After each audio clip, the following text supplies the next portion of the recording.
우리는 예의를 중요하게 여기는 사회에 살고 있습니다. 상대를 존중하고 말을 조심하며 관계를 지켜가는 태도는 분명히 중요한 덕목입니다. 하지만 어느 순간부터 예의는 사람을 편안하게 만드는 것이 아니라 사람을 피곤하게 만들기 시작했습니다. 얼마 전 한국에 처음 온 외국 친구와 차를 마시며 이야기를 나눈 적이 있습니다. 이야기를 나누다 그 친구가 갑자기 이렇게 묻습니다. 한국에서는 사람을 만나면 왜 나이를 먼저 물어봐요? 이름도 묻기 전에, 직업도 묻기 전에 몇 년생인지부터 묻는 것이 이해가 안 된다는 겁니다.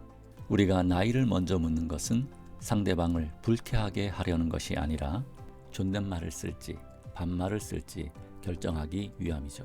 혹이라도 나이 많은 사람에게 결례를 범하지 않기 위한 우리만의 예절 문화인 것 같습니다.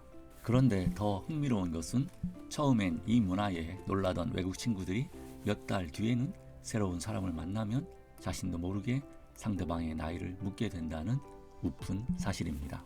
카페에 가면 이런 말을 듣습니다. 커피 나오셨습니다. 주문하신 케이크 준비되셨습니다. 이제는 사물에게도 존칭을 해야 하는 사회가 된 것입니다. 그런데 이러한 사물 존칭의 배경에는 또 다른 이유가 있습니다. 손님 가운데는 말끝에 시를 붙여 존대하지 않으면 무례하다며 화를 내는 경우가 있기 때문입니다. 그래서 일부 가게에서는 점원들에게 무조건 말끝에 시를 붙이라고 교육을 한다고 합니다.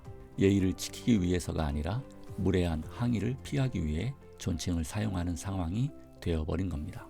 이제 예의는 마음을 전달하는 도구가 아니라 문제를 피하기 위한 방어장치가 되어가고 있습니다.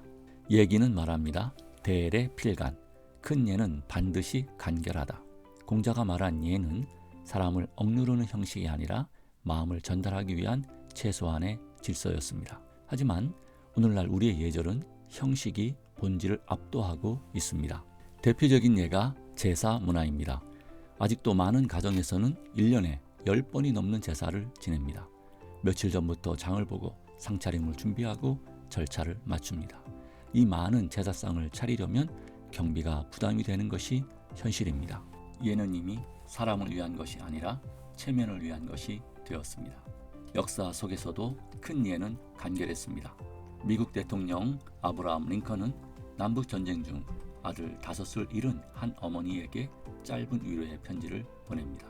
그는 그 편지에서 당신이 치른 희생이 자유의 제단 위에 놓여졌음을 국가가 결코 잊지 않을 것입니다. 정황한 위로 대신 짧은 문장으로 깊은 애도를 전한 것입니다. 조선의 세종대왕 역시 생전에 다음과 같은 유언을 남깁니다. 장래를 검소히 하여 백성을 번거롭게 하지 말라. 최고의 권위를 지는 왕이 가장 간결한 예를 선택한 것입니다. 진짜 예는 권위를 드러내는 것이 아니라 타인을 배려하기 위한 것이기 때문입니다. 얘기는 또 말합니다. 대악 필리, 큰 음악은 반드시 쉽다. 인류 역사상 가장 위대한 음악 중 하나인 베토벤의 환희의 송가는 아주 간단한 멜로디로 시작합니다. 하지만 바로 이 음악이 유럽연합의 공식 행사에서 연주되고 있습니다. 그리고 이런 음악은 클래식에만 있는 것이 아닙니다. 우리가 평생 사랑해온 노래들 역시 비틀즈의 Let It Be, 존 레논의 Imagine, 엘비스 프레슬리의 Can't Help Falling in Love, 하나같이 복잡한 기교보다 단순한 멜로디를 가지고 있습니다. 우리는 가장 어려운 노래, 가장 많은 기교를 가진 노래, 가장 높은 음을 가진 노래를 오래 기억하지 않습니다. 오히려 적은 기교와 쉬운 멜로디 위에 소울을 담아낸 노래가 시간이 오래 지나도록 사랑받습니다. 큰 음악이란 많은 음을 더하는 것이 아니라 적은 음 안에 많은 마음을 담아내는 것입니다. 중년의 삶이란 다음과 같은 것들을 간결하게 정리해가는 과정인 것 같습니다. 첫째, 해야 할 일을 줄이는 삶입니다. 모든 기회를 붙잡기보다 정말 중요한 일 한두 가지에 에너지를 집중하는 삶입니다. 둘째, 모든 관계를 유지하려 하지 않는 삶입니다. 나를 지치게 하는 만남을 줄이고 편안하게 이어갈 수 있는 소수의 관계만 남기는 삶입니다. 셋째, 소비보다 경험을 선택하는 삶입니다. 물건보다 사랑하는 가족과 친구들과의 시간과 기억을 남기는 삶입니다. 넷째, 복잡한 목표보다 하나의 방향을 택하는 삶입니다. 여러 갈래의 성공보다 나에게 의미 있는 한 길을 지속적으로 걸어가는 삶입니다. 다섯째, 체면보다 내실을 채우는 삶입니다. 남의 시선을 위한 삶이 아니라 자신의 내면을 위한 삶입니다.